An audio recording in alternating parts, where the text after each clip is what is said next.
channel. My name is Gabby. I've got Adam on the camera. There's Adam. And today we're filming a live walkthrough of the 2025 Kia Sorento plug-in hybrid in the SX trim level. And I have to say, I might be a little bit biased. If you've been watching for a while, you know my favorite color. If I were to get a Sorento plug-in, this would be the exact spec with the exact color and exact interior I would opt for. So in today's review, again, it says live stream, so we're doing this in real time, no script, it's just us in the vehicle. We're going to give you everything you need to know about this particular trim level. We'll talk powertrain, the exterior, interior, you name it, we're doing it. And we're also dedicating a couple minutes towards the end towards going over all your questions. So again, that's the biggest benefit of doing this in real time. If you're watching this live with us, you can add in the chat box anything you'd like to see. So Adam, should we get right into it? Let's get into it. Okay, so Adam's going to take a hold of the camera. We'll start off on the front end of the exterior, work our way under the hood, do a full wraparound of the car, and then finish off on the inside. We'll talk about space, seating, and functions. On the front end, you'll notice we have our bold, bright, amber daytime running lights. This is one of the biggest exterior changes, in my opinion, for the refreshed model Sorento. So it definitely adds a bit more of a wide approach to the styling of the front end, largely the hood. It travels downwards and perfectly houses or frames your full LED headlamps. So we get LED projection lamps, positioning lamps, and even tail lights when we go to the SX model.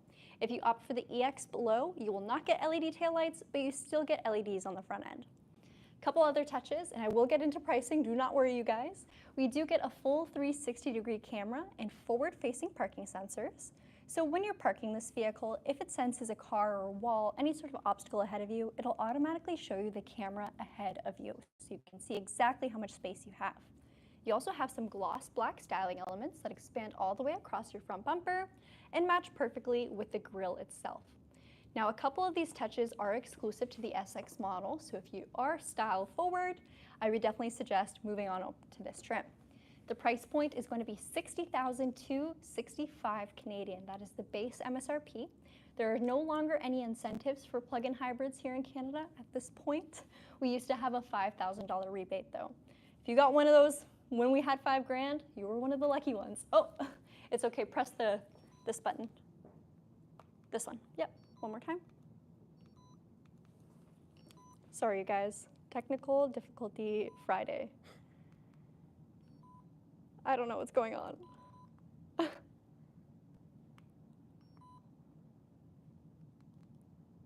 Yeah, I really don't know what's happening. Okay, we're gonna scrap the gimbal and do everything with our hands today. That's much better. Okay. Sorry, guys. All right, where were we? I think it's about time we pop the hood open and talk powertrain.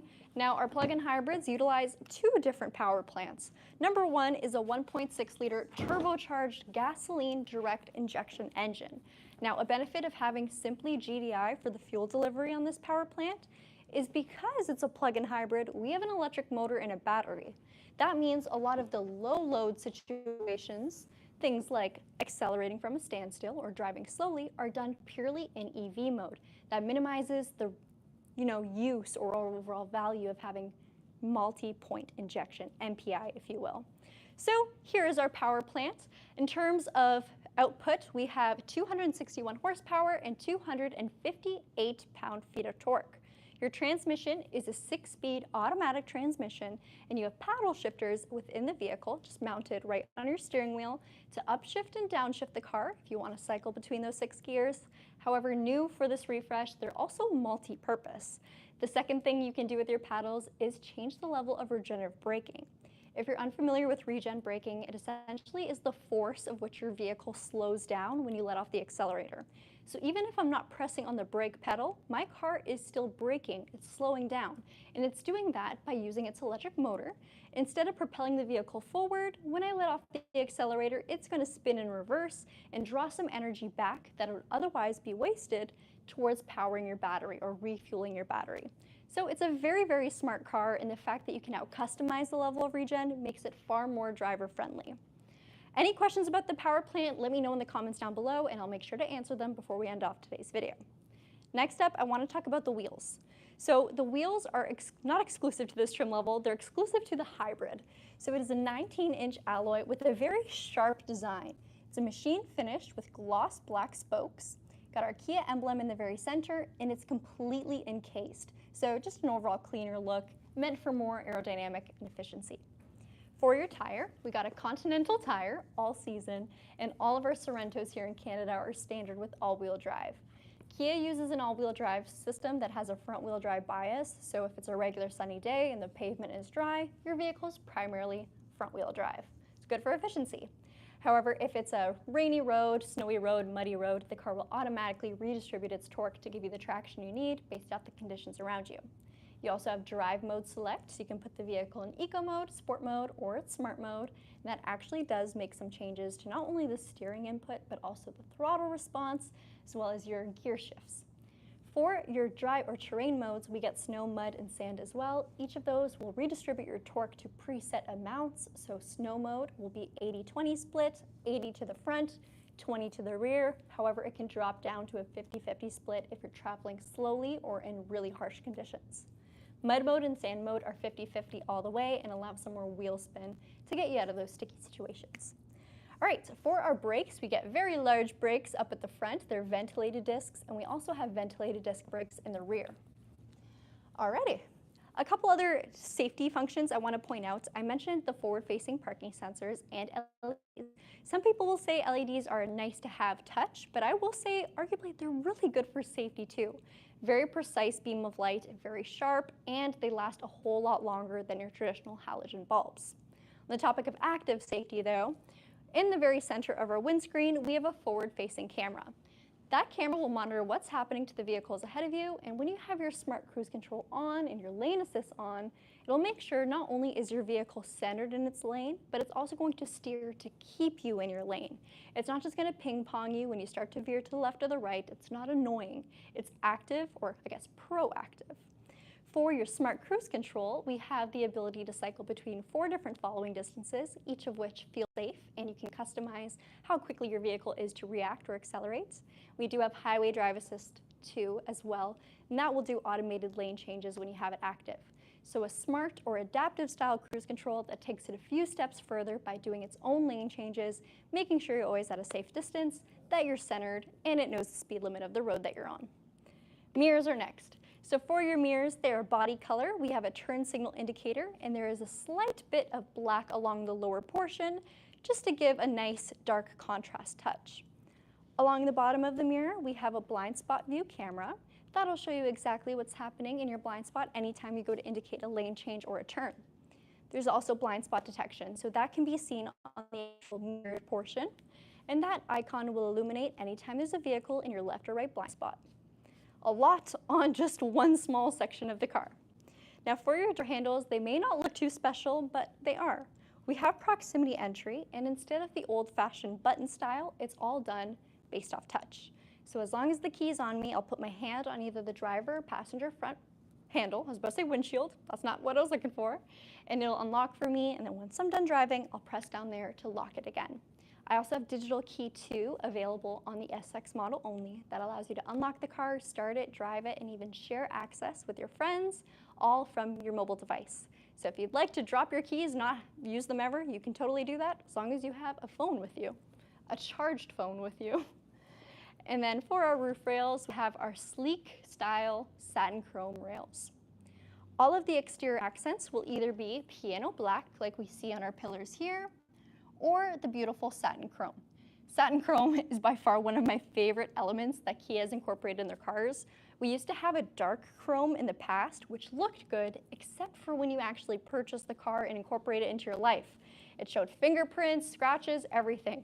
This is far more people-friendly, so even if you're not someone who likes detailing their car every day, this won't show your fingerprints. It's not going to show scratches the same way other elements do.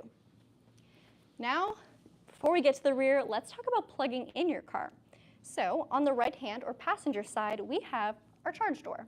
Your charge door is opened by pressing on the door itself. So as long as the car is unlocked, it'll open right up. With plug-in hybrids, you can do level 1 or level 2 charging. Sorry, I have the charge door locked right now, so I can't unplug it. But level 1 or level 2 chargers. So level 1 charger comes with the car, and I'll show you guys that in a second. Level 2, you can install at your home if you'd like, and that will take your charge time down from you know, overnight or 11 hours to about 4 hours or less, depending on the output of the charger. Either of which, a lot of times with plug-in hybrid users, it incorporates into most people's lifestyles. So if you don't want to install a charger at home, you can get away just fine with the charger that's provided with the vehicle's purchase. It doesn't require any special wiring, so it's quite literally just a 3-prong outlet. Plug it into your wall, plug it into your car, and then after work or after your errands, your car is all good. With this charging as well too, it provides you a 48 kilometers of all-electric range, and on a full tank we have about 650 kilometers. So if you're only fueling your vehicle up with gas, 650 kilometers is a good amount of range from the tank, plus that 48 kilometers, you could do a lot with this vehicle. If you don't plan on plugging it in, that is absolutely no problem. At its core, this vehicle is still a hybrid, it still has an engine, and it still runs on fuel. So you will not be left stranded with a plug-in hybrid, unless you don't put gas in it either. If that's the case, I really can't help you. All right, now let's talk efficiency. So with a full charge, or just a charge, any sort of electric range in the vehicle, the combined output, so this would be for highway and city driving, is about 3.2 liters equivalent, or liters electric per 100 kilometers. That is fantastic. Now, if you're not planning on charging this car every day, and the real world situation will most likely be mainly gas usage, you're at about 7 liters per 100 kilometers. So still far more fuel efficient than a regular gas Kia Sorento. For seating, we have 6 seats in this vehicle. This is the only seating configuration available. So 2 up at the front, 2 captain's chairs in the center, and 2 wide seats in the 3rd row. With both seats up, you have about 357 liters of cargo space. It may not look like it, but I promise you that's what the Kia brochure said. So however that looks like to you. If you're not using the 3rd row seats at all, they're very easy to knock down. So you'll pull on the tether, it'll knock the headrest down, and the seat is free to fold forward. Nice and easy. If you want to bring it back up, just a nice pull, comes right back up into place. Both of these rear seats have car seat tethers, and you can see both of our captain's chairs up front do as well. Now, the best seats in the house is most likely going to be the 2nd row, but I will tell you the 3rd row is completely livable. I have sat in it before for long car rides. My mom has a Sorento plug-in hybrid, and it's comfortable. It's certainly comfortable. A couple things I'll show you guys while we have this lift gate open. Number 1, we have the level 1 charger that comes with the car. However, underneath, we actually have a jack for a spare tire. Lots of plug-in hybrids do not come with this, so this is a huge win for Kia. The tire itself is located underneath the vehicle. We won't show you that today, but I will talk about what we have on the very rear, and that is our ultrasonic parking sensors. So we have them on the front, on the rear, and on the sides, and then we have a very crystal clear backup camera. Now, I'll show you the cameras in action once we hop inside the vehicle, but in the meantime, I'll just show you guys where it's located. Right underneath the eye in Kia. There's also an additional camera located right underneath our high-mounted stop lamp, and that is for your digital rear view monitor. The rear window is completely heated, and your rear wiper is housed underneath a spoiler. And like I mentioned earlier, our tail lamps are also full LEDs. Check them out. Now on the driver's side, we have our fuel door. This is for regular gas, and all this vehicle needs is regular unleaded, so it does not require premium even though it's a turbo engine. So fuel savings there, and of course, fuel savings due to the fact that you may not really need to use gas. To give you guys an ownership perspective, like I said, I don't have a plug-in hybrid, but my mom does. My mom lives about 30-ish kilometers away from home, so she drives to work on largely full electric. In the winter, she will dig into a little bit of gas just because on the highway, she's driving pretty quickly, and the car is going to tap into its gas engine, not only to give you the power that you need, but also warm up the vehicle. If your commute is largely in the city, though, you may not run into the engine at all. All right, back to what I was saying. For our door, we have a mix of materials, so a nice metal finish along our door pad here with our memory seats. Now, memory seats are only available in the SX model. Got our satin finish door handles. And then for our windows, each and every single one of them are a one-touch window. That means if I signal it up, oh, there we go, it goes all the way up without stopping. And then if I push it down, there we go, all the way down. So right over here, we have our mirror fold, unfold, so your power folding mirrors. All of the door materials are finished in a nice soft touch leather with beautiful white stitching, and this is our lighter interior option for the Sorento. There is also a blue interior option, which we have filmed before if you're curious to see what that looks like. For the sound system, you get a Bose premium sound in the SX models, and then your driver's seat has a ton of configuration. The seating themselves is a nice leather finish, and that is a true leather, not a faux leather. You get a driver knee extender, the bottom of the seat, the backrest, and then your lumbar support. It's 4-way lumbar support, so it's very easy to find a perfect feeling fit for you. Again, because this is a memory seat, if you do frequently have another driver in your car, you can set your driver profiles and then set your seatings on the door panel there, so that way you don't have to fight. Left-hand side, we got our brightness adjustment, as well as our tailgate release, our traction control, and our fuel door button. So I already mentioned earlier, if you are charging the vehicle, as long as the car is unlocked, you press on the charge door to open it, but if you are fueling up your vehicle, you'll have to press the fuel door. You can't press on the fuel door itself, if that makes sense. Your steering wheel is leather wrapped and heated all around. You got your paddle shifters mounted on the back, with your media controls on the left-hand side, and your driver controls, like your smart cruise control, your following distance, and your steering assistance, all on the right. A little bit of piano black along the bottom. There's not too much piano black on this car, so they listened to what owners were saying. They made the car more convenient and live-withable. I hate using that word, but it's the one that always comes to mind. Now, right ahead of me, I have a fully digital instrument cluster. It's about 12.3 inches in width, and it projects everything and anything I need. So right now I have it on the range screen, and this car is charging, so that number will go up. We've got about 12 kilometers right now with 643 kilometers of fuel ready. If I press this button on my steering wheel, it allows me to cycle between my different views, and I can see my nav route, my lane assist, and then cycle in between my trips. All of this can change based off what you like best: engine temperature, tire pressure, all-wheel drive torque distribution, and then right back to your current driving mode. Now, on the right side, we have our 12.3-inch touchscreen display. This main unit is essentially your head unit. On the SX model, you'll get integrated navigation. But what I really want to show you is the PHEV menu. This, of course, will show you how much EV range you have, your battery status, but also where your vehicle is currently drawing power from. So right now, the vehicle isn't fully running. It's not drivable. It's in accessory mode. So we're drawing power from the battery. However, if I were to turn the car on, you would see things would change as I start driving. If I'm braking, I will see power go towards from my wheels to the battery to charge it, thanks to the regenerative braking. All right, we'll do a quick look at the vehicle settings menu. Don't want to go too in-depth here just to save some time today, but under our driver assistance menu, we can go in and change some of the active safety functions on the car. So if you love highway drive assist, but you're not a fan of the automated lane changes, you can go in and customize it to your preference. Now, this is also handy because you have integrated driver profiles. So again, if you're sharing this car and one of you loves active safety and the other doesn't, you can have all your presets saved to your unique profile. Underneath that, we have our air vents. So easy to move, easy to use, easy to locate. In the middle, we got our hazard lights, and then this is where people start to get confused. Right now, this is our climate control section. So I can set my temperature to whatever I'd like. I have separate temp for the passenger, so dual zone. I can also redistribute where the airflow is going to, so change the direction and change the fan speed. However, now it's my media. So I can jump into my home screen, I can open up my map, and even search within my vehicle. The search function isn't just for navigation areas, it's also for settings. So if I want to change the sound settings of my car, I can type in sound, and once I scroll up after the nav, it'll show me all of my sound settings and what I can jump into. So pretty handy if this is your first new car.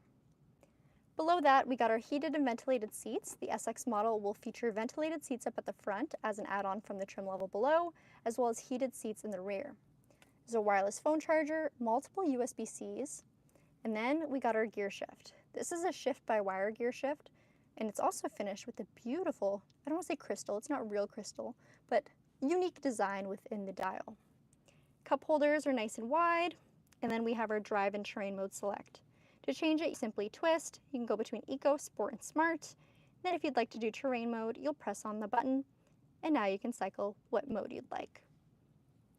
Below that, we have our heated steering wheel, auto hold braking, electronic parking brake, and this button here will cycle your car whether you'd like to default to use your EV range first, your hybrid, so your gas engine primarily, supplemented by the electric motor, or automatic mode. Automatic mode essentially lets the car decide. Below that is our park view camera. We can press that to summon our 360-degree view. However, every time you throw the car in reverse, this comes up automatically. I mentioned this vehicle has a digital rear view, but let me show you. Once I flip this back, I can see everything that's happening behind my car. There's my truck, you guys. Look how cute she is. But seriously, that is so much lanes worth of footage. So if you are driving on a 400 series highway here in Ontario, you can see everything happening around you. If you move this mirror, the picture stays fixed. So however you like to drive, this will always be crystal clear for you. All right, Adam, I'm gonna give this back to you. Do you want to go to the passenger side and quickly show the seat? We'll get a good look at the seating material before Adam hops in. So this is our light gray leather. It's almost white on camera, but it's certainly more gray in person. Again, heated and ventilated for the front here with power options for both. The EX model does not have a power passenger seat. All of your controls will be on the outer portion of the seat. You got your height adjustment, you got your lumbar support, and then of course the angle of the backrest. Okay, you might not have to hop in, Adam, but we are going to show the sunroof. The panoramic sunroof is a huge improvement. Get it? Huge. This roof is massive. So it opens up to about here, and of course the cover is powered. So if you'd like to have just the glass open, not actually open air feel, you can do so. You can completely customize it.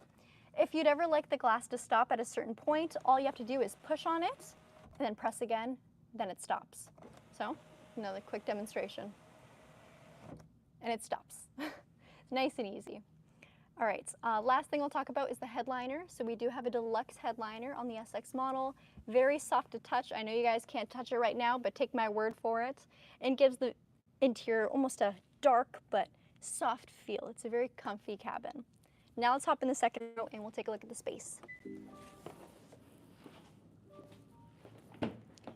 So anytime we're dealing with a vehicle with captain's chairs, you already know things are going to be comfortable for the second row.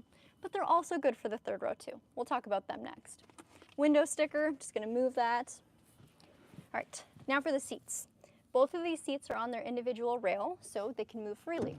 If I'd like to move mine a little closer to give the people in the third row more space, I certainly can.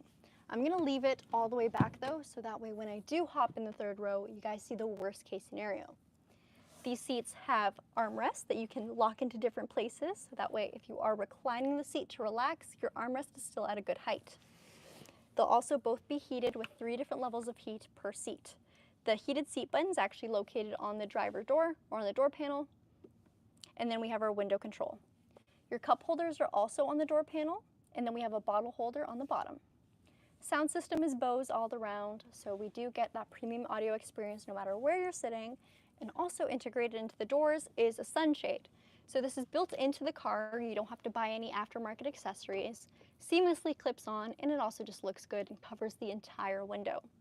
Your lights back here will be full LEDs, so bold and bright at nighttime, but subtle and hidden when you don't need them on. And then we have our air vents mounted on the back of the center console. There's also a household outlet just below if you need to plug in any sort of larger device like a laptop, and then a 12-volt inverter. Built onto the backs of the seats ahead of us, we have USB-Cs on either side, so driver and passenger, as well as a leather pocket and a mesh net pocket. Now I'm going to hop into the third row and we'll take a look at the space. I'll also show you guys the easiest way to get in and out of the third row. So Adam, I might have you hop out of the car for a second. Now the best way to get into the third row is by pressing this button on the shoulder area here. It's going to make the seat roll forward on its rail and also fold a bit too. So once I press it, you'll see it in action. It rolls forward, and that gives you space to walk in from the door. I'm still going to go through the middle or the hallway of the vehicle just because it makes more sense for me. And we'll also bring this seat up too so you guys can see the full picture.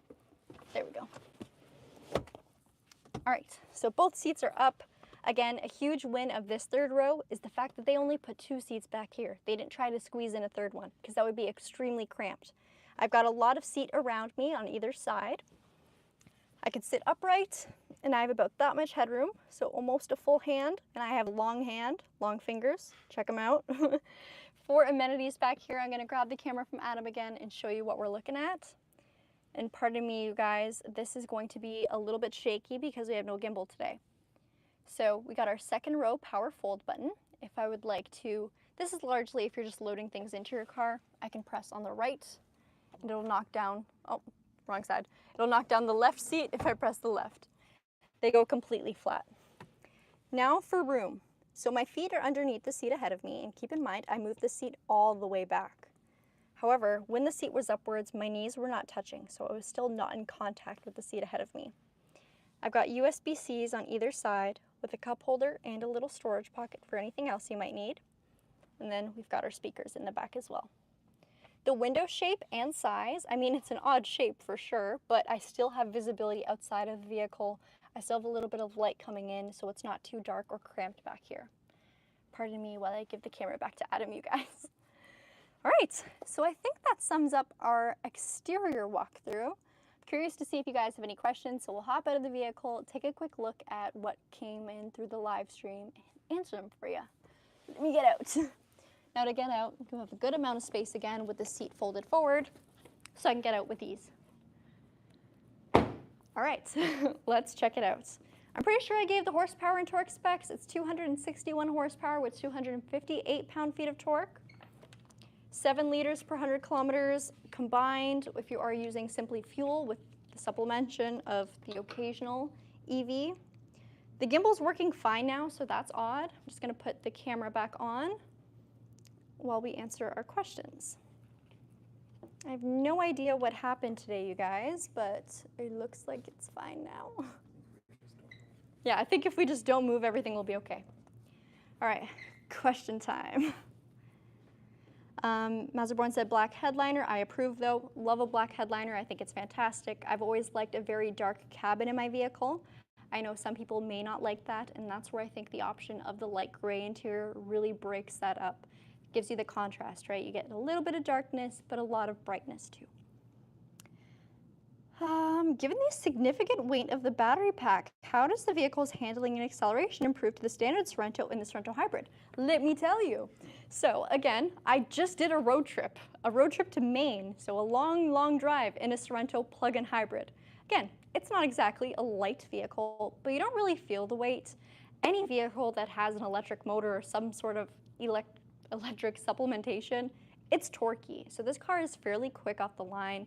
261 horsepower is also a fairly healthy number too. That's a good output for sure. Yeah. Adam, I don't know what you think about it, but your sister drives a Sorento hybrid.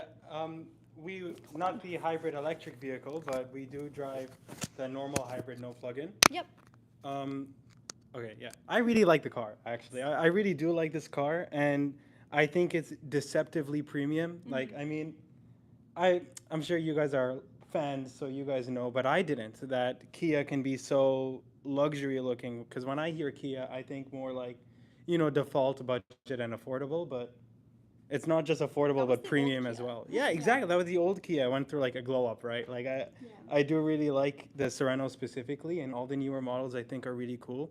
Mm-hmm. My favorite is actually the sound system myself. I'm like huge on audio, so I love music and stuff. Mm-hmm. I really like the Bose speakers. I like the quilted leather looking seats. I think they look nice. I saw some. They are leather. Yeah. Okay. I didn't know. I see some talks about the color. I'm not huge on it either, but there are other interior colors, right? Yeah. So yeah, no, I think it's a really good car actually, and it drives really well too. It drives like a luxury SUV. Mm-hmm. I might take that back from you just to say, I love this exterior and interior. This is my far, like what I said at the beginning of this video, this is what I would opt for if I was configuring a Sorento for myself. Color, name, and MSRP, please. This is Cityscape Green, so that is the code for the green paint. This is definitely one of our more, I don't want to say unique, because I feel like unique is what people say when they don't like something. I love it.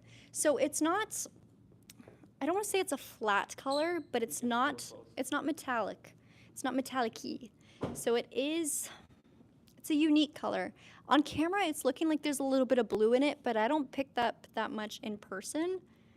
So Yeah, I absolutely love it. I think the contrast of the satin chrome with the gloss black plus a little bit of black plastic cladding, I think it just, yeah, no, it flows very, very nicely. The wheels are a great touch as well. Check out those wheels. I like how sharp they are, but they're not, they're not crazy. They don't look out of place on this car. Someone asked how reliability has been, and let me tell you, my mom's car has got, I think we have almost around 60,000 kilometers on it now. She's had it for just over 2 years. Other than someone hitting her car and it being in the shop for a long time waiting for parts, the car's been fantastic. Seriously fantastic. Now, in terms of maintaining a plug-in hybrid, a lot of it's going to come down to how much you're using your gas engine. So if you are someone who does a lot of your driving around in the city and you're plugging in your car every day, you're using your electric motor or your EV range almost entirely. If you're doing a lot of highway driving or, just driving out of your range, getting into the gas model of the hybrid, then you will have to, do the regular oil change intervals because there's more power being put on or load being put on the gas engine. I just want to get a few more questions out of the way before we end off today's video.